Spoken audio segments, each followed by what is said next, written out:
பாட்டாளி மக்கள் கட்சியின் தலைமை பொதுக்குழு மாமல்லபுரத்தில் வெற்றிகரமாக நடைபெற்றுக் கொண்டிருக்கிறது. இந்த பொதுக்குழுவில் கலந்து கொண்டு எனக்கு முன்பு பேசிய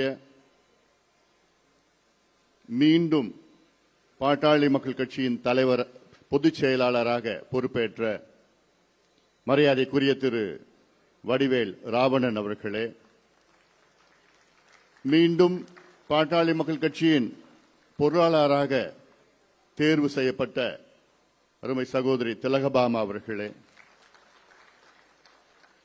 வன்னிய சங்கத்தின் மாநில தலைவர் மரியாதைக்குரிய அண்ணன் பூத்தா அருள்மொழி அவர்களே, பசுமை தாயகத்தின் தலைவரும் பாட்டாளி மக்கள் கட்சியின் சட்டமன்ற குழு தலைவர் முனைவர் சௌமியா அன்புமணி அவர்களே, இங்கே வருகை தந்திருக்கின்ற சமூக முன்னேற்ற சங்கத்தின் தலைவர் முனைவர் சிவபிரகாசம் அவர்கள் மற்றும் இந்த பொதுக்குழு நிகழ்ச்சிகளை மிக சிறப்பாக நடத்தி கொண்டிருக்கின்ற தலைமை நிலை செயலாளர் செல்வகுமார் அவர்கள், மேடையில் அமர்ந்து கொண்டிருக்கின்ற அனைத்து நிர்வாகிகள், குறிப்பாக நம்முடைய இணை அமைப்புகளின் தலைவர்கள், நிர்வாகிகள், நம்முடைய சட்டமன்ற உறுப்பினர்கள், முன்னாள் உறுப்பினர்கள், நாடாளுமன்ற முன்னாள் உறுப்பினர்கள், முன்னாள் அமைச்சர்கள், பல்வேறு அணிகளில் சார்ந்த தலைவர்கள், செயலாளர்கள், நிர்வாகிகள், மேடையில் உள்ள அத்துணை நிர்வாகிகளுக்கும், இங்கே பொதுக்குழுக்கு வருகை தந்திருக்கின்ற மாநில, மாவட்ட, ஒன்றிய கிளை அனைத்து நிலை நிர்வாகிகளுக்கும், அனைத்து பொதுக்குழு உறுப்பினர்களுக்கும், ஊடக நண்பர்களுக்கும், என் உயிரினும் மேலான அன்பு பாட்டாளி சொந்தங்களுக்கும் என்னுடைய பணிவான வணக்கங்களை தெரிவிக்கின்றேன். என் மீது நம்பிக்கை வைத்து என்னை பாட்டாளி மக்கள் கட்சியின் தலைவராக மீண்டும் தேர்ந்தெடுக்க செய்த உங்கள் அனைவருக்கும் என்னுடைய நன்றிகளை தெரிவிக்கின்றேன். நம்முடைய இனமான காவலர், சமூக நீதி போராளி மருத்துவர் ஐயா அவர்களுக்கு என்னுடைய பணிவான நன்றிகளை இந்த நேரத்தில் நான் தெரிவிக்கின்றேன். அது மட்டுமல்ல, பொதுக்குழு உறுப்பினர்களுக்கு மட்டுமல்ல, நம் கட்சியின் அனைத்து நிலை நிர்வாகிகளுக்கும், எல்லாவற்றுக்கும் மேல் நம்முடைய அடிமட்ட தொண்டர்களுக்கு என்னுடைய நன்றிகளையும் வாழ்த்துக்களையும் இந்த நேரத்தில் நான் தெரிவிக்கின்றேன். கடந்த ஆண்டு ஆகஸ்ட் மாதம் இதே அரங்கிலே பொதுக்குழு நடைபெற்றது. அந்த பொதுக்குழு நடைபெற்ற ஒரு சூழல் ஒரு வேறு விதமான ஒரு சூழல். அந்த சூழலில் மனதிலே எவ்வளவோ பலுக்கள் இருந்தன. அந்த பொதுக்குழுவிலே நான் பேசுகின்ற பொழுதில் அப்பொழுது நான் சொன்னேன், என்ன அந்த அணி, இந்த அணி, அவங்க, நம்ம, இந்த வார்த்தையெல்லாம் கேட்கின்ற பொழுது என் மனதெல்லாம் மிகுந்த பலுவாக இருக்கிறது, மிகுந்த அழுத்தமாக இருக்கிறது. நாம் எல்லோரும் ஒரே குடும்பம்தான், பாட்டாளி குடும்பம்தான். நாம் எல்லோரும் தொடக்கத்திலிருந்து ஒன்றாகத்தான் நாம் இருந்திருக்கின்றோம். இன்று ஏதோ ஒரு சூழ்ச்சியால் இவர்கள் அவர்கள் இங்கு அங்கு என்றெல்லாம் சொல்கிறார்களே, மனதளவில் என்னால் ஏற்றுக்கொள்ள முடியவில்லை என்று கடந்த ஆண்டு இதே அரங்கத்திலே நான் சொன்னேன். இந்த ஆண்டு அத்தனையும் மாறி இன்று மீண்டும் நாம் எல்லோரும் நாம் என்று அந்த வார்த்தை கேட்கின்ற பொழுது எனக்கு உண்மையிலே மகிழ்ச்சியாக இருக்கிறது. இந்த பொதுக்குழுவிலே ஒரு குறை இருக்கிறது. என்ன குறை என்றால், இந்த பொதுக்குழுவிலே ஐயா அவர்கள் இந்த பொதுக்குழுவிலே இல்லை என்ற ஒரு குறை இருக்கிறது. ஐயா இல்லை, ஆனாலும் அவருடைய வாழ்த்துக்கள், அவருடைய மனமெல்லாம் இங்கே தான் இருக்கிறது. நிச்சயமாக இந்த கட்சி, இந்த இயக்கம் நம்முடைய மருத்துவர் ஐயாவால் தொடங்கப்பட்ட இயக்கம். ஐயாவின் கொள்கைகளை கடைபிடித்து ஐயாவுடைய லட்சியங்களை நாம் நிறைவேற்றுவோம். அதுதான் நம்முடைய கடமை. கட்சி 38 ஆண்டுகளாக செயல்பட்டு வருகிறது. அது சாதாரண செயல் கிடையாது. நம்முடைய சங்கம் கிட்டத்தட்ட 46 ஆண்டு காலமாக இருக்கிறது. 46 ஆண்டுகளுக்கு முன்பு ஐயா அவர்கள் பொது வாழ்க்கையில் ஈடுபட்டு சங்கத்தை தொடங்கி சமூக நீதிக்காக எத்தனையோ போராட்டங்களை நடத்தி இன்று அதன் பிறகு நம் கட்சியை தொடங்கி எவ்வளவோ கொள்கைகளை வகுத்து தமிழ்நாடு இப்படித்தான் இருக்க வேண்டும் என்று நமக்கு கற்றுக் கொடுத்தவர் மருத்துவர் ஐயா அவர்கள் தான். இன்று பாட்டாளி மக்கள் கட்சி தமிழ்நாட்டுக்கு மட்டுமல்ல இந்தியாவுக்கு எத்தனையோ சாதனைகளை செய்திருக்கிறது. அத்துணை சாதனைகளுக்கு சொந்தக்காரர் நம்முடைய மருத்துவர் ஐயா அவர்கள் தான். அவருடைய வழிகாட்டுதல் தான். ஐயாவுடைய சுற்றுச்சூழல் கொள்கை ஐயாவுடையது, கல்விக் கொள்கை ஐயா வகுத்தது தான், வேளாண் கொள்கை ஐயா வகுத்தது தான், நீர் மேலாண்மை ஐயா சொல்லிக் கொடுத்தது தான், கல்வி எப்படி இருக்க வேண்டும், சுகாதாரம் எப்படி இருக்க வேண்டும், கிராமப்புற சுகாதாரம் எப்படி இருக்க வேண்டும், மது எப்படி அழிக்க வேண்டும் ஒழிக்க வேண்டும் என்று சொல்லிக் கொடுத்தது நம்முடைய மருத்துவர் ஐயா அவர்கள் தான். ஐயா அவர்கள் நம்மிடம் இங்கே இல்லை என்றாலும் அவருடைய கொள்கை அவருடைய லட்சியம் நிச்சயமாக நாம் எல்லோரும் சேர்ந்து நிறைவேற்றுவோம். இதுதான் நாம் ஐயாவுக்கு செய்கின்ற அந்த நன்றிகடன். அதில் எனக்கு மட்டுமில்ல, எனக்கு முன்பு பேசிய அத்துணை தலைவர்களும் சொன்ன கருத்துத்தான். ஐயா அவர்கள் வாழ்கின்ற காலத்திலே பாட்டாளி மக்கள் கட்சி தமிழ்நாட்டை ஆள வேண்டும். இது நிச்சயமாக நடக்கும். காரணம், நம் கட்சி அப்படிப்பட்ட ஒரு கட்சி. அது நம் கட்சியின் கொள்கைகள் அப்படிப்பட்ட கொள்கைகள். நம் கட்சிக்கு தொலைநோக்கு பார்வை, தொலைநோக்கு சிந்தனை தமிழ்நாட்டில் உள்ள மற்ற கட்சிகளுக்கு வேறு கட்சியாக, அதாவது மாற்று கட்சியாக நமக்கு தனித்துவம் இருக்கிறது. PMK is a different party in Tamil Nadu than other parties. நமக்கும் மற்ற கட்சிகளும் தனித்துவம், சிறந்த கொள்கைகள் இருக்கிறது. அந்த அடிப்படையில் தான் தைரியத்தோடு நம்பிக்கையோடு நான் சொல்கின்றேன், வருகின்ற 2031 தமிழ்நாட்டை பாட்டாளி மக்கள் கட்சி ஆளும், உறுதியாக ஆளும். அதற்கேற்ப வியூகங்களை நாம் அமைப்போம். அதற்கேற்ப செயல்களில் நீங்கள் ஈடுபட வேண்டும். இந்த பொதுக்குழுவின் செய்தி என்ன? நீங்கள் களத்திலே செல்ல வேண்டும். நம் பொதுக்குழு உறுப்பினர்கள் மட்டுமல்ல, அத்துணை நிர்வாகிகளும். காரணம், நம்மிடம் எல்லாம் இருக்கிறது. தகுதி, திறமை, செயல் திட்டம். தமிழ்நாட்டில் இந்தியாவிலே எந்த கட்சியும் 24 ஆண்டு காலமாக நிழல் நிதிநிலை அறிக்கையை வெளிவிட்டது கிடையாது. நான் மட்டும்தான் இந்தியாவில் ஒரு நிழல் நிதிநிலை அறிக்கை வெளியிட வேண்டும் என்றால் இது சாதாரண செயல் கிடையாது. தமிழ்நாடு அரசு நிதிநிலை அறிக்கை வெளியிடுகிறார்கள் என்றால் அதில் கிட்டத்தட்ட 150 IAS அதிகாரிகள் அதில் ஈடுபட்டு, அதில் நிபுணர்கள் எல்லாம் கலந்து அத்துணை பேரும் சேர்ந்துதான் ஒரு நிதிநிலை அறிக்கையை வெளியிடுகிறார்கள். ஆனால் பாட்டாளி மக்கள் கட்சி நினைச்சு பாருங்க, 24 ஆண்டு காலமாக ஒரு நிழல் நிதிநிலை அறிக்கையை வெளியிட்டு, வெற்றிகரமாக வெளியிட்டு தமிழ்நாட்டிற்கு எத்தனையோ எடுத்துக்காட்டு தமிழக அரசிற்கு செயல் திட்டங்களை கொடுத்து வருகின்றோம். இதை விட ஒரு தகுதி எந்த கட்சிக்கு தமிழ்நாட்டில் இருக்கிறது? எல்லாவற்றுக்கும் மேல் நம்முடைய முனைவர் சௌமியா அன்புமணி அவர்கள் பேசுகின்ற நேரத்திலே சொன்னார்கள், 100 ஆண்டுகளுக்கு முன்பு எடுக்கப்பட்ட சமூக நீதி கணக்கெடுப்பு, ஜாதிவாரி கணக்கெடுப்பு 100 ஆண்டுகளுக்கு முன்பு. அதன் பிறகு முதல் முறையாக தமிழ்நாட்டிலே இந்த ஆண்டு சாதிவாரி கணக்கெடுப்பு நடத்தப்படும் என்று அறிவிப்பு சட்டமன்றத்திலே ஆளுநர் உரையிலே வந்திருக்கிறது என்றால் அதற்கு முழு காரணம் மருத்துவர் ஐயா அவர்களும் பாட்டாளி மக்கள் கட்சியும் தான் காரணம்.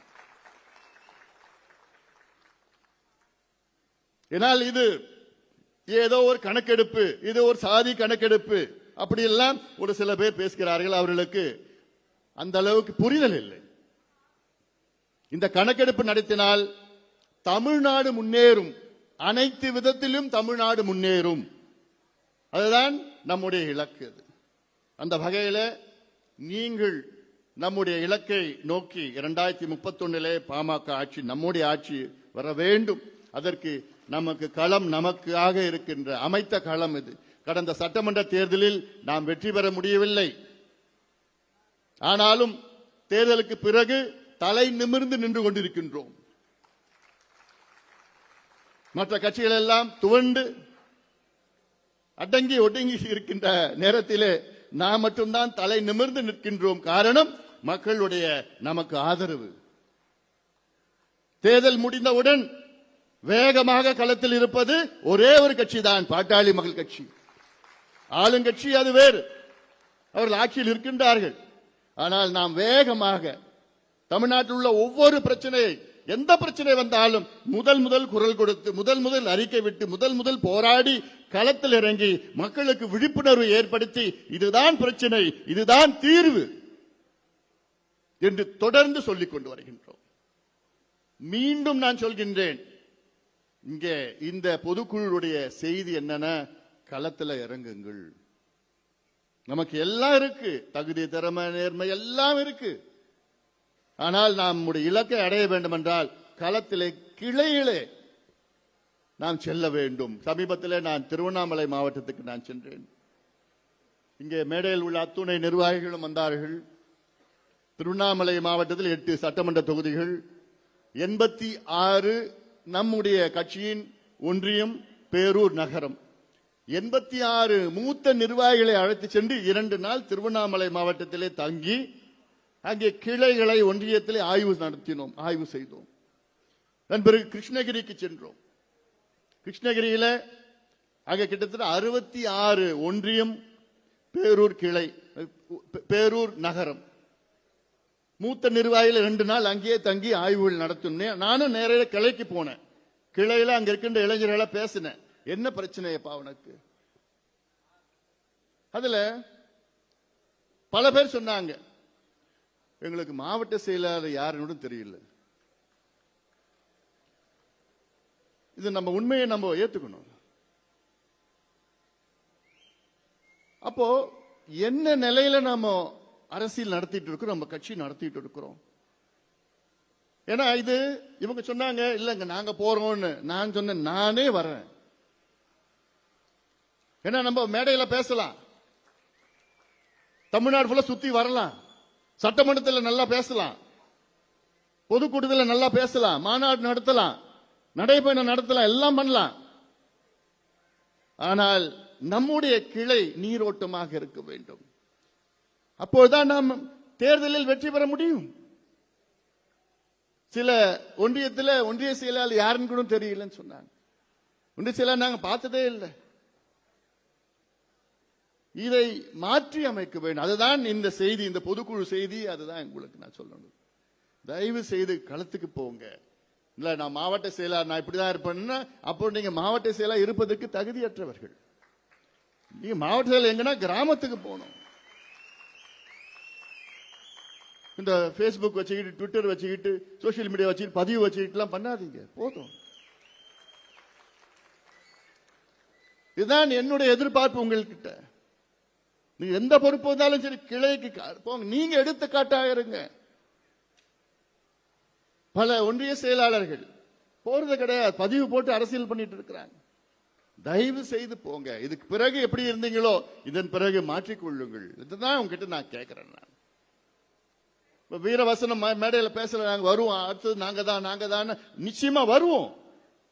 ஆனால் வர வைப்பது உங்கள் தான். ஏன்னா நான் கிளைக்கு போய் கேட்டப்போ அவங்க சொன்ன, இந்த இளைஞர்கள் சொன்னாங்க, என்ன சொன்னாங்க தெரியுமா?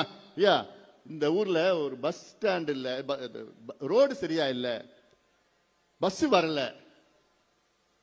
இந்த பிரச்சனைக்கு தீர்வு வரலன்னா கூட பரவாயில்ல. ஆனா இந்த பிரச்சனைக்குன்னு யாராவது வந்து இது பேசினா எங்களுக்கு போதும். எங்க கிராமத்துக்கு வந்து பஸ் வரல, இந்த ரோடு சரியில்லை, இந்த ஒரு பாலம் போடணும், இந்த பிரச்சனையை பேசினாலே போதும், நாங்க அரசியல் செய்ய முடியும். ஆனால் பேசுவதற்கும் யாரும் வருவது கிடையாது. அதுதான் அவங்க எதிர்பார்க்கிறாங்க. தீர்வு எதிர்பார்க்கல. தீர்வு வந்ததுதான் சந்தோஷம். ஆனா அதை விட வந்து கேட்டாலே போதும். அதுதான் இப்ப இருக்கிற சூழல்ல. தயவு செய்து அதை நீங்கள் உங்களை திருத்திக் கொள்ளுங்கள், மாற்றிக்கொள்ளுங்கள்.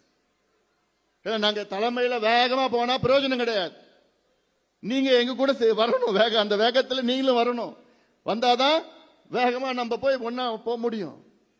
தலைமை வேற விதமா வேகமா போயிட்டு கீழே இருக்கிறவங்க செயல்படலன்னா பிரயோஜனப்படாது.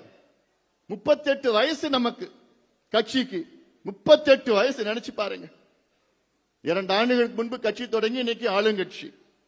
நம்ம 38 ஆண்டு காலமாக எத்தனையோ போராட்டங்கள், எத்தனையோ ஆர்ப்பாட்டம், எத்தனையோ சிறை, எத்தனையோ சாதனைகள் செஞ்சிருக்கிறோம்.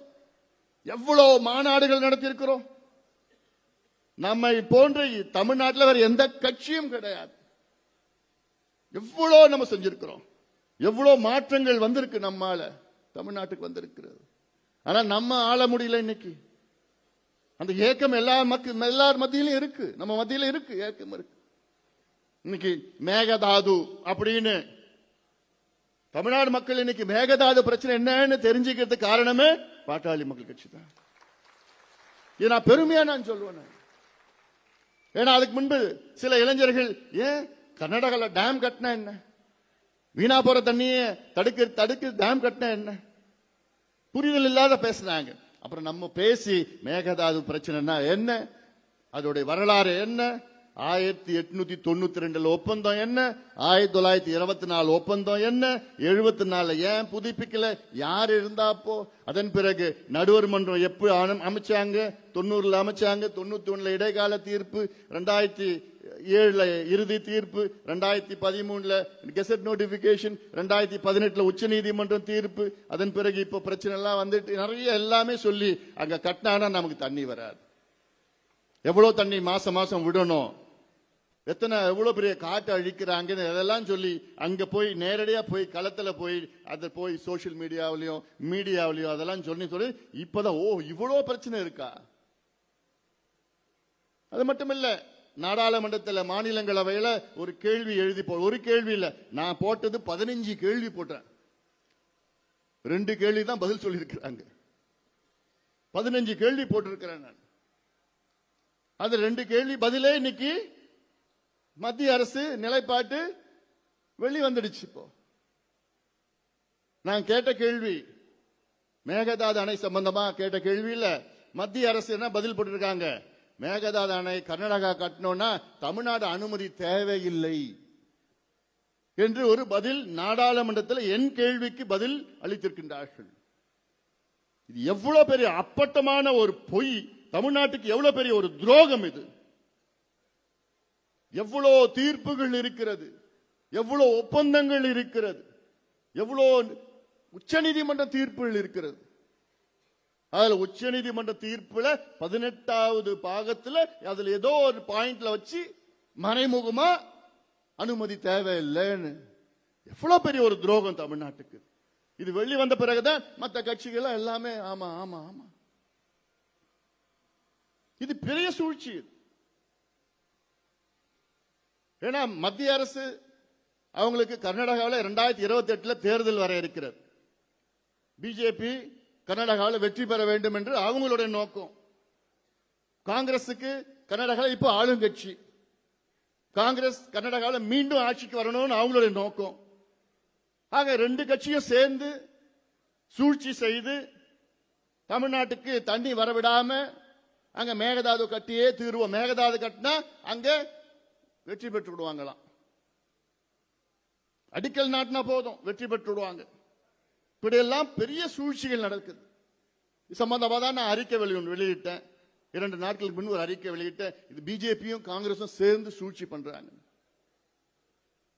உடனே இங்க காங்கிரஸ் கட்சியில் ஒரு புதுசா தலைவர் வந்திருக்கிறார். அவர் பார்த்தா மடிச்சு சட்டையை மடிச்சு விட்டுக்கிட்டு, நாங்கெல்லாம் ராணுவத்தை பார்த்துட்டோம்,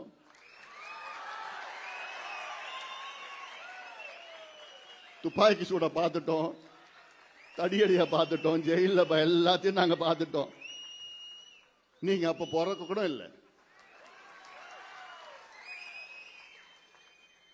நாங்க பேசுறோம்னா அமைதியா போயிடு. நாங்க ஆக்கப்பூர்வமான அரசியல் பண்ணிட்டு இருக்கிறோம். நாங்க தனியா நின்று எத்தனையோ சட்டமன்ற உறுப்பினர்களை நாங்க வெற்றி பெற்றிருக்கிறோம். தனியா நின்று உங்களால ஒரு கவுன்சிலர் கூட ஜெயிக்க முடியாது. தனியா நின்று பேச வந்துட்டீங்க. அங்க கர்நாடகாவில் DK சிவகுமார் வந்து குழந்தையை கிள்ளி விடுவாராம். அங்க காங்கிரஸ், கர்நாடகா காங்கிரஸ் முதலமைச்சர் DK சிவகுமார் குழந்தையை கிள்ளி விடுவாராம். தமிழ்நாடு காங்கிரஸ் இங்க வந்து தொட்டில் ஆட்டுவாங்களாம். என்ன டிராமா, என்ன நடக்கும்? இவங்களோட கட்சியுடைய தலைவர் மரியாதைக்குரிய திரு ராகுல் காந்தி 1ஆம் தேதி வராரு. இன்னைக்கு ஆகஸ்ட் 1ஆம் தேதி வராரு. சரி, வந்து அவர் சொல்லட்டும். இப்போ தமிழ்நாட்டுக்கு வராரு. தமிழ்நாட்டினுடைய உரிமை காவிரி, தமிழ்நாட்டினுடைய உரிமை காவிரியை நாம் காப்போம் என்று மரியாதைக்குரிய மாண்புமிகு திரு ராகுல் காந்தி அவர்கள் சொல்வாரா? சொல்லணும்.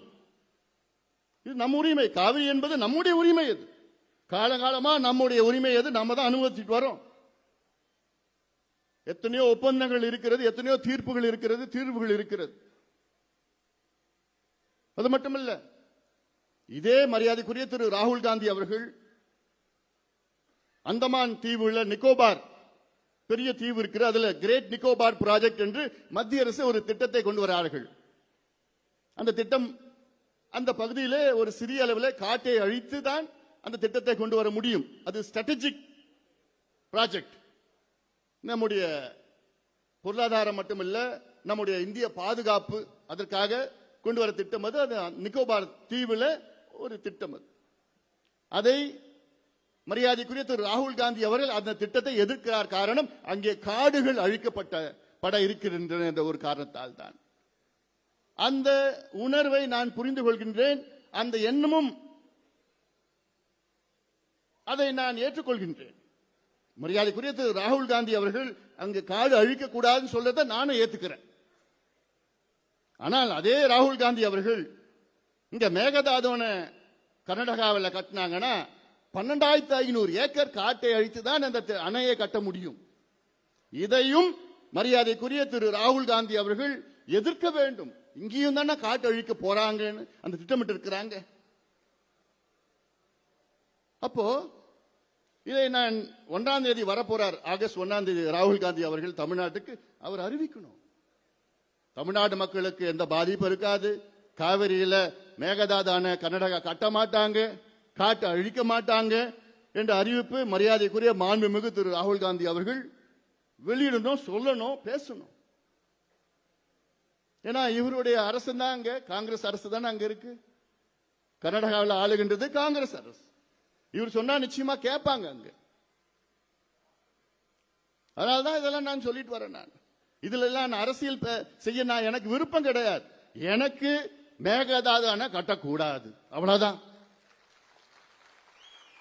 அதற்கு இப்போ நம்ம அற வழியில விழிப்புணர்வு போராட்டம் ஆர்ப்பாட்டம் ஏதோ பண்ணிட்டு இருக்கிறோம். வேற விதமா செய்யணும்னா 1 நிமிஷம் தான் ஆகும், சாதாரணமா பண்ணிட்டு போயிடலாம். ஆனா நம்ம ஒரு ஆக்கப்பூர்வமான ஒரு கட்சியா இருக்கிறோம், டீசன்ட் டெவலப்மெண்ட் பாலிடிக்ஸ்ல இருக்கிறோம். நம்முடைய மருத்துவர் ஐயா அவர்கள் போனார், 1000 வாகனங்களை எடுத்துட்டு ஒசூர்ல போய் நிறுத்தினாங்க, வண்டியை நிறுத்தினாங்க. அதெல்லாம் எங்களால செய்ய முடியும்.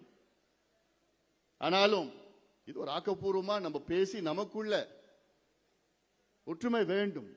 தமிழ்நாடு அரசியலில் ஒற்றுமை வேண்டும். அப்போ கர்நாடகா எடுத்துக்கங்க, அங்க இருக்கிற முதலமைச்சர் DK சிவகுமார் அவர் வீட்டில் போயிட்டு மத்திய பிஜேபி அமைச்சர்கள், இப்ப புதுசா கல்வி அமைச்சரா போன வாரம் போட்டிருக்காங்க பிரகலாத் ஜோஷின்னு, அவர் எங்க போறார்? பிஜேபி மத்திய அமைச்சர், அவர் கர்நாடகா முதலமைச்சர், காங்கிரஸ் முதலமைச்சர், அவர் வீட்டில் போய் பார்க்கிறார். குமாரசாமி ஜனதா தள் அவர் வீட்டில் போய் பார்க்கிறார். எல்லாமே ஒன்னா சேர்ந்துட்டாங்க கர்நாடகாவில். எதுக்கு? அவங்களுக்கு தேவையில்லாத ஒரு அணை, மேகதாது அணை கட்டணும்னு. ஆனா இங்க நமக்குள்ளே பிரச்சனை, நமக்குள்ளே ஈகோ. தொடர்ந்து முதலமைச்சர் அவர் சொல்லிட்டு வரோம். மாண்புமிகு முதலமைச்சர் அவர்களே, தமிழ்நாட்டிலே அனைத்து கட்சி கூட்டத்தை கூட்டுங்கள். இது தமிழ்நாட்டு பிரச்சனை. இது டிவிக்கே பிரச்சனை கிடையாது, தமிழ்நாட்டு பிரச்சனை. கூட்டத்தை கூட்டுங்கள், கூட்டத்தில் ஒரு முடிவெடுங்க. முடிவெடுத்துட்டு டெல்லிக்கு எங்களை எல்லாம் அழைச்சிட்டு போங்க. சட்டமன்ற நாடாளுமன்ற உறுப்பினர்கள் தலைவர்களை அழைச்சிட்டு பிரதமரை சந்தித்து அழுத்தம் கொடுக்கணும், அரசியல் அழுத்தம் கொடுக்கணும். நீர்வளத்துறை அமைச்சரை சந்திக்கணும். கர்நாடகா முதலமைச்சர் டி.கே. சிவகுமார் அவர்கள் இந்த 3 மாதத்துல 4 முறை மத்திய நீர்வளத்துறை அமைச்சரை சந்திச்சிருக்கின்றார். இந்த ஒரு பிரச்சனைக்காக இதைத்தான் செய்யணும். அதன் பிறகு சட்ட போராட்டம் தான். கர்நாடகாவில் போய் பேச்சுவார்த்தை எல்லாம் நிச்சயமா இந்த நேரத்தில் வேண்டாம். ஒரு சிலர் புரிதல் இல்லாம, ஏன் எம்ஜிஆர் கூட அந்த காலத்தில் போய் பேசினாரு. எம்ஜிஆர் பேசினது காவிரி தண்ணிக்காக. கர்நாடகாவில் இப்ப அவங்க பேசுறது அழைக்கிறது மேகதாது அணைக்காக. 2 வெவ்வேறு. காவிரி தண்ணி அப்ப கொடுக்கல. ஆனா இப்ப கர்நாடகாவில் மேகதாது அணை கட்டுவதற்காக பேச்சுவார்த்தை நடத்துவதற்காக நீங்க வாங்க.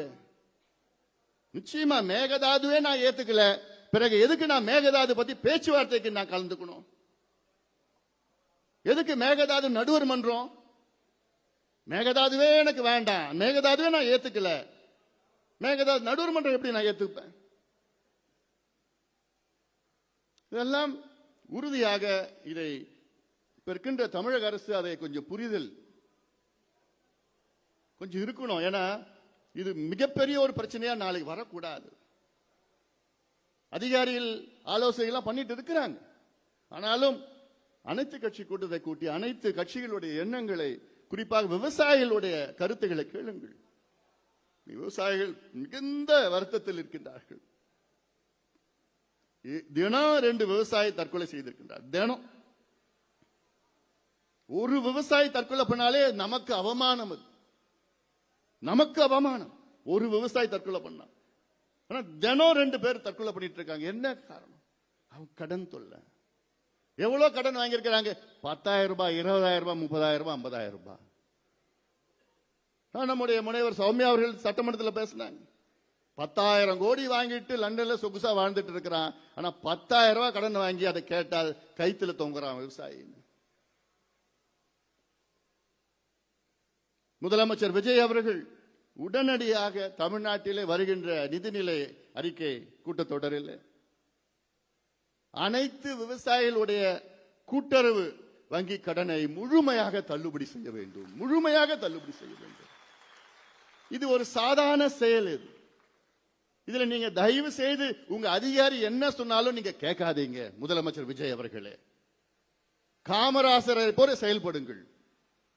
காமராசர் அதிகாரி சொல்றதெல்லாம் கேட்க மாட்டார். அவர் பிராக்டிக்கல், யதார்த்தமா பிரச்சனையா, ரைட், இந்த பிரச்சனைக்கு உன்னால தீர்வு கொடுக்க முடியலையா, அதிகாரி எல்லா பிரச்சனை தீர்வு கொண்டு வர முடியலையா, அதிகாரியை மாத்து. எந்த அதிகாரி தீர்வு கொடுக்கிறாரோ அந்த அதிகாரியை போடு. இதுதான் நிர்வாகம். தைரியமாக முடிவெடுங்கள். என்ன ஆகிட போகுது? இன்னும் கூடுதலா ஒரு 15,000 கோடி, 16,000 கோடி, அவ்வளவுதான். ஏற்கனவே காவிரியில தண்ணி வரல, குறுவை முடிஞ்சு போச்சு, சம்பாவே கேள்விக்குறியா இருக்கு. இந்த ஆண்டு சூப்பர் எல் நீனோ எஃபெக்ட் சொல்றாங்க. சூப்பர் எல் நீனோ எஃபெக்ட் விவசாயத்தில் குடிப்பதற்கு தண்ணீர் இல்லாத ஒரு சூழல் வரும் என்று சொல்கிறார்கள். வறட்சி வரும் சொல்றாங்க. தமிழ்நாடு வறட்சியை பார்த்து எத்தனையோ 10 ஆண்டுகள் இருக்கிறது. இந்த ஆண்டு வரும்னு சொல்றாங்க. அதற்கு எல்லாமே முன்னெச்சரிக்கை நடவடிக்கை. அது முதல் நடவடிக்கை என்னன்னா, விவசாயிகள் அவங்கதான் நமக்கு உணவளிக்கின்ற கடவுள். அவங்களுக்கு முழுமையா கடன் தள்ளுபடி பண்ண என்ன எவ்வளவு? தமிழ்நாடு பட்ஜெட் இப்ப நீங்க 5 லட்சம் கோடி போட போறீங்க, பட்ஜெட் போட போறீங்க. கூடுதலா ஒரு 15,000 கோடி கூடுதலா போய் அவங்களுக்கு கடனை தள்ளுபடி பண்ண என்ன? மகாராஷ்டிராவில் 36,000 கோடி ரூபாய்க்கு தள்ளுபடி பண்ணிருக்கிறாங்க. 55 லட்சம் விவசாயிகள் அங்கே பயன்பெற்றிருக்கின்றார்கள். இங்க இந்த ரூல்ஸ், இந்த சட்டம், அந்த சட்டம்லாம் வேண்டாம். தள்ளுபடினா தள்ளுபடியும் ஒரு கையெழுத்து போட்டா முடிஞ்சு போச்சு. அந்த அதிகாரத்தில் நீங்கள் இருக்கிறீர்கள். எனக்கு மட்டும் அந்த அதிகாரம் இருந்ததுன்னா என்னைக்கோ நான் பண்ணிட்டு இருக்க போறேன். இவங்க சொல்றது அவங்க சொல்றதுலாம் யாரும் கேட்க கூடாது. சோறு போடுற கடவுள்யா, அவங்க இன்னைக்கு கஷ்டத்துல தற்கொலை பண்ணிக்கிட்டு ஒரு ஒரு பிரச்சனையில இருக்கிறாங்கன்னா அதுதான் உண்மையான நிர்வாகம். அது செய்யணும். அடுத்தது இந்த நீட் பிரச்சனை. இதைத்தான் தொடர்ந்து நம்ம சொல்லி வந்துட்டு இருக்கிறோம். தமிழ்நாட்டுக்கு நீட் தேவையில்லை, இந்தியாவுக்கு நீட் தேவையில்லை. நான் அமைச்சராக இருந்த நேரத்தில் 2009 அப்பொழுது நீட் தேர்வை செயல்படுத்த வேண்டும் என்று அப்பொழுது இந்த எம்சிஏ ஒரு கோரிக்கை வைத்தார்கள், அழுத்தம் கொடுத்தாங்க. நான் கட் அண்ட் ரேட்டா சொல்லிட்டேன், முடியவே முடியாது, இது வேண்டான்னு 2009 நான் சொல்லி அந்த வருஷம் வரல. நான் 2009 வெளியில வந்துட்டோம். 2010 மறுபடியும் அந்த நீட்டை கொண்டு வந்துட்டாங்க. அப்போ காங்கிரசும் திமுக தான் இருந்தது ஆட்சியில். அதன் பிறகு உச்சநீதிமன்றம் தடை பண்ணுச்சு. அதன் பிறகு பிஜேபி வந்தாங்க, உச்சநீதிமன்றம் போனாங்க, நீட்டு தேர்வு வேணும்னு சொன்னாங்க, எடுத்துக்கோன்னு சொல்லிட்டாங்க. 3 நீதிபதிகள் தடை பண்ணாங்க, அப்புறம் 5 நீதிபதிகள் அதை செயல்படுத்தலாம்னு சொல்லிட்டாங்க. இன்னைக்கு நீட்டு தேர்வு ஒரு தோல்வி, படுதோல்வி அடைந்து விட்டது. நீட் என்றாலே அது ஒரு பெரிய ஒரு வணிகமயமாக்கிய ஒரு தேர்வு. பிசினஸ் ஆயிடுச்சு, அவ்வளவுதான். அந்த எக்ஸாமே பிசினஸ் ஆயிடுச்சு, யாருக்கும் பிரயோஜனப்படல. காசு வச்சிருந்தா நீட் படிக்க முடியும். எம்பிபிஎஸ்னா பணக்காரன் தான் எம்பிபிஎஸ் படிக்க முடியும், ஏழை படிக்க முடியாது. பிறகு எதுக்கு இந்த தேர்தல்? கிராமப்புற மாணவர்கள் எல்லாம் எதுக்கு இந்த தேர்வு? இந்த கிராமப்புற மாணவர்கள் எல்லாம் படிக்க முடியாது, விவசாயிகள் படிக்க முடியாது, ஏழை மக்கள் படிக்க முடியாது. போன வருஷம் 0 மார்க் எடுத்தவங்க எல்லாம் நீட் பிஜி படிச்சுட்டு இருக்கிறாங்க. இப்போ 0 மார்க் நீட்ல. அப்புறம் நீங்க எங்க தகுதியான மருத்துவர்கள் நீங்க கொண்டு வரீங்க? 590 மார்க் எடுத்த ஒரு பையன், அவனால எம்பிபிஎஸ் படிக்க முடியல, ஏன்னா அவங்க அப்பா விவசாயி. 5 லட்சம் ரூபாய் ஃபீஸ் கட்ட முடியல. Government quota private college. 110 mark எடுத்தான் ஒரு பையன். 720 மார்க்கு 110 மார்க் எடுத்த ஒரு பையன் இன்னைக்கு எம்பிபிஎஸ் படிச்சுட்டு இருக்கிறான்னா அவங்க அப்பா 27 லட்சம் ஃபீஸ் ஒரு வருஷமும் கட்டுறதுக்கு அவங்க அப்பா ஒரு கோடீஸ்வரர். 590 மார்க் எடுத்த ஒரு பையன், படிக்கிற பையன் படிக்க முடியல, 110 மார்க் எடுத்த பையன் படிக்கிறானா அப்புறம் என்னையா தேர்வு இது? எதுக்கே அந்த தேர்வு? இந்த தேர்வே தோல்வி அடைந்தது. NEET exam has failed miserably. 2 லட்சம் crore coaching centre, coaching coaching coaching. 12வது 10வது 12வது நிறுத்திடுங்க. 10வது முடிச்ச உடனே அடுத்தது நீட் கோச்சிங் சொல்லிட்டு போயிடுங்க. 11வது 12வது தேர்வு எல்லாம் வேண்டாம். தமிழ்நாட்டுக்கு ஒரு சட்டம், என்ன சட்டம்? 2006 நுழைவு தேர்வை ரத்து செய்கின்ற ஒரு சட்டம் வந்தது. அந்த சட்டம் வந்ததுக்கு காரணமே மருத்துவர் ஐயாவும் பாட்டாளி மக்கள் கட்சியும் தான். எவ்வளோ அந்த அட்மிஷன்ஸ் எவ்வளோ போச்சு, சுலபமா இருக்கு, நல்லா இருந்தது அட்மிஷன்ஸ் எல்லாம். நீட் வந்த உடனே பாவம் அந்த பிள்ளை எல்லாம். எனக்கு எல்லாத்தோட என்ன தெரியுமா எனக்கு எல்லாம் ஏத்துக்க முடியல, நம்ம குழந்தைங்கள்லாம் தற்கொலை பண்ணுறது. ஐயோ, பிள்ளைங்கெல்லாம் படிக்கிற பிள்ளைங்க 15 வயசு 16 வயசு 17 வயசு குழந்தைங்கள்லாம் என்னால படிக்க முடியல, நீட்டு பாஸ் பண்ண முடியல, தற்கொலை பண்ணுகின்ற ஒரு தேர்வு. இது ஒரு தேர்வாயா? இது ஒரு நடைமுறையாயா? இது ஒரு கல்வி கொள்கையாயா? குழந்தைங்க நம்முடைய எதிர்காலம். அவர்கள் ஒரு தேர்வை பயந்து தற்கொலை செய்கின்ற ஒரு சூழல் உருவாகுதுன்னா அப்படி ஒரு தேர்வை ரத்து பண்ணுங்க, வேணாயா? நாம கேட்கிறோம். அதன் பிறகு தமிழ்நாட்டில் எவ்வளோ பிரச்சனைகள் உங்களுக்கு தெரியும். கடந்த ஆண்டு 100 நாள் நடைபயணத்தை மேற்கொண்டோம். ஐயாவுடைய பிறந்த நாள் ஜூலை 25 தொடங்கி 108 நாளுக்கு பிறகு தருமபுரியில் முடித்தோம். அந்த பிரச்சாரம், நடைபயண பிரச்சாரம் மிகப்பெரிய வெற்றி பெற்றது. அதற்கு காரணம் நீங்கள் எல்லோரும் தான். அதற்கு காரணம் அவ்வளோ ஆர்வத்தோடு அந்த நிகழ்ச்சியை நீங்கள் நடத்தினீர்கள். எங்க பார்த்தாலும் போயிட்டு வந்தோம். அந்த நிகழ்ச்சியில சட்டமன்ற தேர்தலில் யார் வர வேண்டும் என்பதை விட யார் வரக்கூடாது என்று தெளிவா அந்த வாதத்தை முன்வைத்தோம். அதுதான் நடந்தது தேர்தல். இந்த தேர்தலில் அதான் நடந்தது. திமுக வர வேண்டாம்னு சொன்னோம், திமுக வரல. அதுல பாட்டாளி மக்கள் கட்சிக்கு மிகப்பெரிய வெற்றி அது. அதன் பிறகு முனைவர் சௌமியா அவர்கள் சிங்கப்பெண் நிகழ்ச்சிக்காக ஒவ்வொரு பகுதிக்கும் சென்றார். ஒவ்வொரு மாவட்டத்துக்கும் பெண்களை அழைத்து மிகப்பெரிய பிரச்சாரம், அதுவும் 108 நாள் பிரச்சாரம். இது தொடர்ந்து பாட்டாளி மக்கள் கட்சி தமிழ்நாட்டு மக்களுக்காக முன்வைக்கின்ற யோசனைகள், திட்டங்கள், போராட்டங்கள். அதே போன்றுதான் வருகின்ற அக்டோபர் 2ஆம் தேதி பாட்டாளி மக்கள் கட்சி ஒரு மிக முக்கிய ஒரு பயணத்தை மேற்கொள்ள இருக்கிறது. இந்த பயணம் தமிழ்நாட்டில் பூரண மதுவிலக்கு வர வேண்டும், கொண்டு வர வேண்டும் என்ற நோக்கத்திலே நம்முடைய பசுமை தாயகத்தின் தலைவரும் பாட்டாளி மக்கள் கட்சியின் சட்டமன்ற குழு தலைவர் முனைவர் சௌமியா அன்புமணி அவர்கள் தலைமையிலே 2 ஆண்டுகள் இந்த ஒரு மக்கள் இயக்கம், மது ஒழிப்பு இயக்கம் கொண்டு தொடங்கி அவர் ஒவ்வொரு மாவட்டத்திற்கும், ஒவ்வொரு பகுதிக்கும், ஒவ்வொரு ஊருக்கும் சென்று மக்களை திரட்டி, குறிப்பாக பெண்களை திரட்டி தமிழ்நாட்டுக்கு மது வேண்டாம், மதுவை ஒழிக்க வேண்டும் என்ற நோக்கத்திலே ஒரு பிரச்சாரத்தை மேற்கொள்ள இருக்கின்றார்.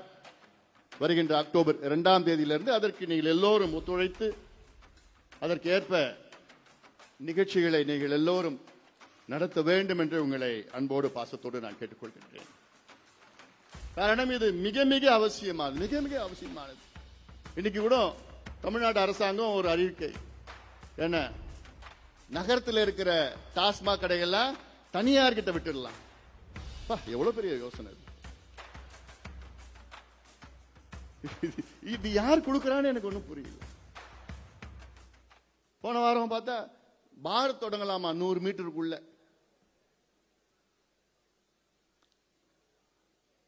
வந்து 717 மதுக்கடைகளை நீங்கள் மூடியிருக்கிறீர்கள். உங்களுக்கு வாழ்த்துக்கள், பாராட்டுக்கள். சட்டமன்றத்துக்குள்ளே நாங்கள் உங்களுக்கு வாழ்த்து சொல்லிட்டோம். அதன் பிறகு சந்து கடைகளை மூட வேண்டும் என்று எங்கள் சட்டமன்ற குழு தலைவர்கள் பேசின நேரத்தில் அதையும் மூடிட்டாங்க. ஆனால் இப்ப பார்த்தா திறந்துட்டு, இந்த பக்கம் மூடினா அந்த பக்கம் திறக்கிறாங்க, அங்க மூடினா இங்க திறக்கிறாங்க. இப்ப சந்து கடை வேற விதமா வந்திருக்கு. இப்ப கிருஷ்ணகிரி மாவட்டம் நான் போயிட்டு இருந்தேன். அங்க மாவட்டத்தில் அந்த கிராமத்தில் பார்த்தா என்ன சொல்றாங்க, பெண்கள் என்ன சொல்றாங்க, ஐயா காலையில 6 மணிக்கெல்லாம் இந்த வீட்டுல டாஸ்மார்க் சரக்கு இந்த வீட்டுல விற்கிறாங்க. நாங்க போய் சண்டை போட்டுட்டா அடுத்த வாரம் 6 மணிக்கெல்லாம் அந்த வீட்டுல விற்கிறாங்க. இது போலீஸுக்கு தெரிஞ்சுதான் விற்கிறாங்க. அங்க போய் 6 மணிக்கு. இதெல்லாம் ஒரு கொள்கை முடிவு வர வேண்டும். பூரண மதுவிலக்கு ஒரு கொள்கை படிப்படியா கொண்டு வாங்க, படிப்படியா கொண்டு வாங்க. திடீர்னு ரெஸ்டோ பார் வேணும், ரெஸ்டோ பார் நாங்க திறக்க போறோம்னு தமிழ்நாடு அரசு ஒரு அறிவிப்பு. போதுயா, மக்களுக்கு நல்லது பண்ணுங்க, மக்களுக்கு நல்லது பண்ணுங்க. இந்த ரெஸ்டோ பார் திறக்கிறதும், டாஸ்மாக் கடையில் தனியார் கிட்ட விடுறதும், பார் திறக்கிறதும் அதெல்லாம் வேண்டாம். கடையை மூடுங்க. உங்களுக்கு வருமானம், அரசுக்கு வருமானம் வேணும்னா நாங்கெல்லாம் சமீபத்தில் எங்களுடைய நிதிநிலை அறிக்கை, நிழல் நிதிநிலை அறிக்கையில் எவ்வளவு யோசனைகளை நாங்கள் சொல்லியிருக்கிறோம், தெளிவான யோசனைகளை நாங்கள் சொல்லியிருக்கிறோம். அதுல ஒரு முக்கிய யோசனை என்ன, பொதுத்துறைகள், தமிழ்நாட்டில் உள்ள பொதுத்துறைகள், பொதுப்பணித்துறை, போக்குவரத்து துறை, மின்துறை போன்ற பொதுத்துறைகளில் அந்த லஞ்சம் ஊழலை ஒழிச்சு நிர்வாக சீர்கேடுகளை எல்லாம் அகற்றி அதை சரி செய்து சுத்தப்படுத்தினால் 30,000 கோடி ரூபாய் ஆண்டு வருமானம் தமிழக அரசுக்கு கூடுதலாக வரும். அதுல நல்ல தொடக்கத்தை நீங்க செஞ்சிருக்கிறீங்க முதலமைச்சர் அவர்களே, நல்ல தொடக்கம். நீங்க வந்த பிறகு தமிழ்நாட்டில் ஊழல் ஓரளவுக்கு குறைஞ்சிட்டு இருக்கு. ஆனா அடுத்தது இந்த சீர்திருத்தங்களை செஞ்சீங்கன்னா போதும். உங்க மதுக்கடை உங்களுக்கு வேண்டாம், அதுல வர வருமானம் வேண்டாம். மதுக்கடையால் தமிழ்நாட்டுக்கு ஆண்டுதோறும் வருமானம் 56,000 கோடி. ஆனால் பாதிப்பு எவ்வளவு தெரியுமா? தனி நபர்களுக்கு பாதிப்பு, அரசுக்கு பாதிப்பு, பொதுமக்களுக்கு பாதிப்பு எவ்வளவு தெரியுமா? கிட்டத்தட்ட 1.5 லட்சம் கோடி பாதிப்பு. Loss of productivity. மதுவை குடிச்சிட்டு காலையில் ஆடுறது, லேட்டா வர்றது, வராம போறது, வந்து சரியான முறையில் செயல்படுறதில்ல. லஞ்ச் பிரேக், டீ பிரேக்ல போய் குடிச்சிட்டு வர்றது, மொத்த உற்பத்தியே குறையுது. இரண்டாவது, பல சாலை விபத்துக்கள், உயிரிழப்புகள் இல்ல பொருள் இழப்புகள், ஹாஸ்பிட்டல் போய் சேர்க்கிறது. இந்தியாவிலே அதிக கல்லீரல் பிரச்சனை தமிழ்நாட்டில் தான் இருக்கு. Liver cirrhosis, alcoholic liver cirrhosis இந்தியாவில். அதை குணப்படுத்தணும்னா, லிவர் டிரான்ஸ்பிளான்ட் பண்ணணும்னா எவ்வளவு தெரியுமா செலவாகும்? 40 லட்சம் ரூபாய் செலவாகும். இதெல்லாம் செலவு எல்லாம் எடுத்துட்டு பாத்தீங்கன்னா 1.5 லட்சம் கோடி மக்களுக்கு சுமை. கனிம வள கொள்ளை தொடர்ந்து சொல்லிட்டு வந்துடும். தென் மாவட்டங்களில் அந்த மாஃபியா காட்ஃபாதர் சொல்லி சொல்லி சொல்லி சொல்லியே இப்ப கூட நேத்து முந்தா நாள் கூட ஒரு அறிக்கை விட்டேன். தமிழக அரசு வந்தவுடன் கொஞ்சம் வேகமா இந்த ஊழல் ஒழிப்புலாம் இதெல்லாம் செயல்பட்டாங்க. இப்ப கொஞ்சம் ஸ்லோ ஆயிடுச்சுன்னு சொன்னவுடன் அடுத்த நாளே கனிம வளம் கேரளாவுக்கோ கர்நாடகாவுக்கோ ஆந்திராவுக்கோ எடுத்து செல்லக்கூடாது, 3 மாதம் தடை விதித்திருக்கின்றார்கள். அதை வரவேற்கின்றோம். இது 3 மாதம் நிரந்தர தடை கொடுங்க. அது மட்டுமல்ல, கடந்த ஆட்சி காலத்தில் அது யார் கடத்தினாங்களோ அவங்களுக்கு சிபிஐ விசாரணை பண்ணுங்க. சிபிஐ ஏன் விசாரணைனா அது inter state problem. Tamil Nadu, Andhra, Kerala, Karnataka inter state problem. CBI விசாரணை தான் அது உகந்ததாக இருக்கும். இப்ப பார்த்தா நேத்து கேரளா முதலமைச்சர் ஒரு கடிதம் எழுதியிருக்கிறார் தமிழ்நாடு முதலமைச்சருக்கு. தயவு செய்து கேரளாவில் கட்டுமானங்கள்லாம் நின்று போயிடுச்சான். தயவு செய்து அந்த குவாரி, அந்த கனிம வளத்தெல்லாம் தயவு செய்து மறுபடியும் அனுமதி கொடுங்க. கேரளாவில் அவங்க மலையையும் கனிமத்திலையும் கை வைக்க மாட்டாங்க. அவங்க ஆத்துலயும் மலையிலையும் கை வைக்க மாட்டாங்க. கர்நாடகாவிலையும் கை வைக்க மாட்டாங்க. ஏன்னா அவங்களாம் பாதுகாப்பாங்க. ஆனா நம்ம இழிச்சவன், நம்ம அழிக்கலாம். எல்லாத்தையும் அழிச்சு ஒழிச்சு, மலையை ஒழிச்சிடலாம், அழிச்சிடலாம், எல்லாத்தையும் நாசப்படுத்தி கேரளாவுக்கு ஏற்றுமதி பண்ணி, கர்நாடகா ஏற்றுமதி பண்ணி அங்க கட்டுமானத்துக்கு அதெல்லாம் நிச்சயமா கூடாது. தடை பண்ணுங்க. அதனால இது ஒவ்வொன்றாக நாங்க நல்ல யோசனைகள் தமிழக அரசுக்கு நாங்கள் சொல்லி வருகின்றோம். தமிழக அரசும் அதை நல்ல வகையாக ஏற்றுக்கொள்கிறது. இதுதான் நல்ல ஒரு அரசியல். இதுக்கு முந்தைய காலத்தில் எவ்வளோ யோசனைகளை செஞ்சோம், சொன்னோம். ஆனா அவங்க எல்லாம் எங்களுக்கு தெரியும், நீ அமைதியா, எங்களுக்கு தெரியும், இப்படி எல்லாம் இருந்த நேரம். இப்போ நம்ம சொன்னா அவங்க ஏத்துக்கிறாங்க, ஏத்தி மாற்றங்களை கொண்டு வருகிறார்கள். உடனே நம்ம மீடியாவில் இதை வச்சுக்கிட்டு ஓஹோ கூட்டணி பேசிட்டாங்கடா, உடனே சேர்ந்துருவாங்கடா. எத்தனை 2, 1, 3 எது அமைச்சர்கள் இப்படி எல்லாம் இவங்களே பேசி, அத்தனையும் வதந்திகள். தயவு செய்து யாரும் நம்பாதீங்க. நம்ம ஒரு ஆக்கப்பூர்வ கட்சியா இருக்கிறோம். நம்முடைய இலக்கு 2031. பல யோசனைகள் நம்ம கொண்டு வந்துட்டு இருக்கிறோம். இது கடந்த காலத்திலையும் சொன்னோம், இப்பயும் நம்ம சொல்றோம். இந்த அரசு நம்ம யோசனை ஏத்துட்டு இருக்கிறாங்க. இந்த அரசுக்கு அந்த அளவுக்கு அனுபவம் இல்லை. அதனாலதான் அனுபவப்பட்ட நம்ம இடம் கருத்துக்களை கேட்டு ஆமா செய்யலாம் அந்த வகையில தான். ஏன்னா நானும் போய் செக்ரட்டேரியட்ல போய் நீர்வளத்துறை அமைச்சர் மரியாதைக்குரிய திரு ஆனந்த் அவர்களை சந்தித்து அவருடைய அதிகாரிகளிடம் 2 மணி நேரம் ஆலோசனை வழங்கினேன். என்னன்னா நீர் மேலாண்மை பற்றி, நீர் திட்டங்களை பற்றி. இது நானா சொன்னேன், நானா டைம் வாங்கி நான் போனேன். அமைச்சர் சொன்னார் நான் வந்து உங்களை பார்க்கிறேன்னு சொன்னார். வேண்டாம், நான் வரேன், உங்க ஆபீஸ்க்கு வரேன், உங்க அதிகாரியை நான் சந்திக்கிறேன். எனக்கு ஈகோ எதுவுமே கிடையாது. எனக்கு தமிழ்நாடு வெற்றி பெறணும், தமிழக மக்கள் வெற்றி பெறணும், அவ்வளவுதான். அந்த வகையில தான் போய் ஆலோசனை எல்லாம் கொடுத்தோம். அது ஃபாலோ அப் இருக்கும். நீங்க சட்டமன்றத்தில் ஏதோ முனைவர் சௌமியா மட்டும்தான் இல்ல, நம்ம கிட்ட இன்னும் 3 சிங்கக்குட்டிகள் இருக்கு.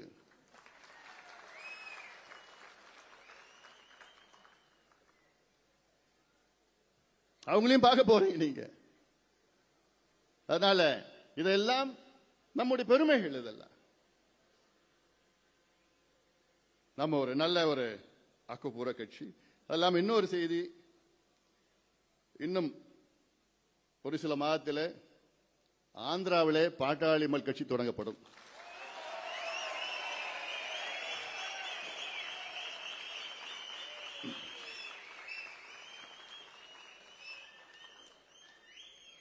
அவ்வளவு ஆர்வமாக இருக்காங்க மக்கள். அங்க கடந்த ஒரு 3 மாதமாக வேலைகள் நடந்து கொண்டிருக்கிறது. இப்ப வருகின்ற சனிக்கிழமை பனையூர்ல ஒரு முக்கியமான நபர்கள் ஒரு 100 பேர் வராங்க, வந்து பார்க்கறாங்க. ஏன்னா ஆந்திராவில் இருக்க அத்துணை மாவட்டங்களிலிருந்து வராங்க.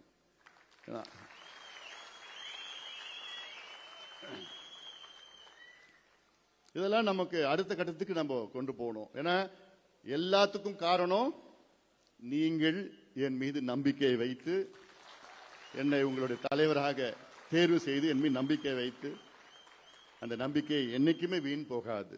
அந்த வகையிலே உங்களை நல்ல வகையிலே நான் வழி நடத்தி செல்ல வேண்டும்.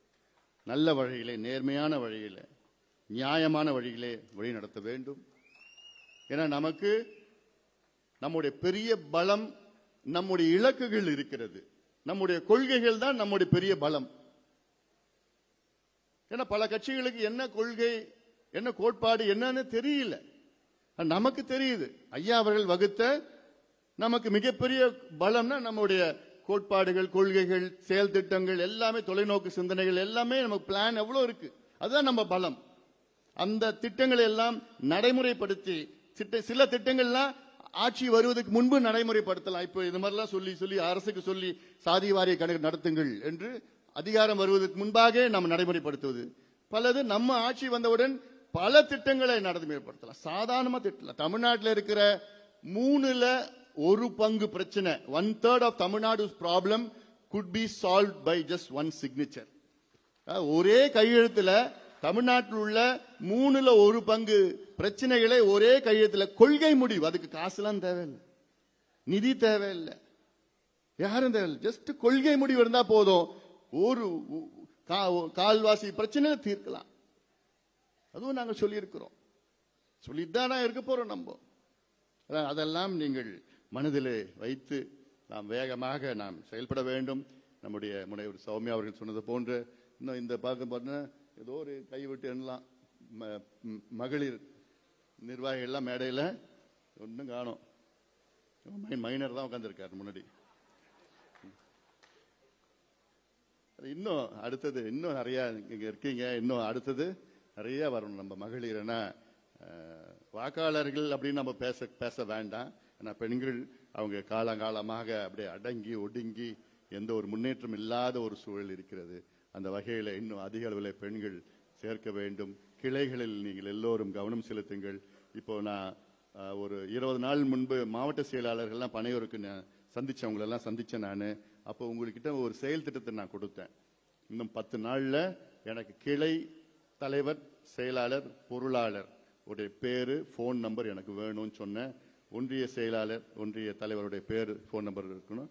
எனக்கு நாளை மறுநாள் பனையூர்ல அத்துணை மாவட்ட செயலாளர்களும் வந்து எனக்கு கொடுங்க. ஏன்னா நான் நேரடியா கிளை நிர்வாகிகிட்ட நான் பேச போறேன், நான் தொடர்பு கொள்ள போறேன்.